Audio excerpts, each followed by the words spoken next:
బస్లో Nani. Mummy daddy బాగున్నారా? బాగున్నాను నాని, మీరు బాగున్నారా? ఎగ్జామ్స్ మంచిగా రాసావా? మంచిగా రాసిన నాని. మార్కులు మంచిగా వచ్చినాయా? మంచిగా వచ్చినాయి నాని. ఫస్ట్ క్లాసా? తెలియదు నాని. నాని నేను నీకు చాయ్ పెట్టుకురావాలా? మంచిగా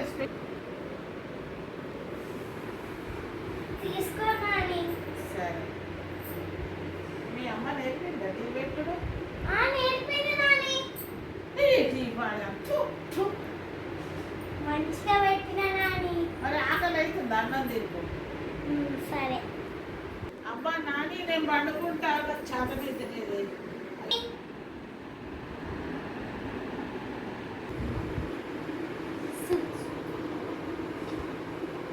చూసిన ఫ్రెండ్స్, మా నాని ఎట్లా తయారు చేస్తాడో నెక్స్ట్